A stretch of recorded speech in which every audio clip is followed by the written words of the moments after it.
Friends, Madhuri గారు eliminate అవ్వాలని ఎంతమంది కోరుకుంటున్నారు అనేది కామెంట్ చేయండి. ఎందుకంటే నేను మాధురి గారు హౌస్లోకి వస్తుందంటే అసలు ఈమె ఎందుకు వస్తుందబ్బా, ఏం మెసేజ్ ఇస్తుంది అనిపించింది. అలాంటిది మాధురి గారికి అయితే బిగ్ బాస్ అయితే తీసుకొచ్చారు. ఇంకా వాళ్ళు వైల్డ్ కార్డ్ వల్ల రావడం వల్ల ఎవరు వాళ్ళకి ఫస్ట్ వారమే ఎలిమినేషన్ చేయడానికి లేదు కాబట్టి ఎవరు చేయలేదన్నమాట.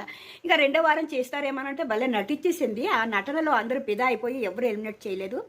మూడో వారంలో నామినేషన్లోకి వచ్చింది కాబట్టి అస్సలు హౌస్లో నుంచి ఫుల్ బయటకే వచ్చేయాలి, తన హౌస్లోనే ఉండకూడదు అనిపిస్తుంది. ఎందుకంటే తను బయట కూడా చాలా ట్రోల్ అయ్యి వచ్చింది కదా. అప్పుడే తను చూడాలంటేనే అసలు ఆ యూట్యూబ్లో వస్తేనే ట్రోల్ చేసేవాళ్ళం, ఎవరు చూస్తారు ఇంట్రో అనేసి. అలాంటిది బిగ్ బాస్లో ప్రతిరోజు 24/7 చూసేవాళ్ళం మేము.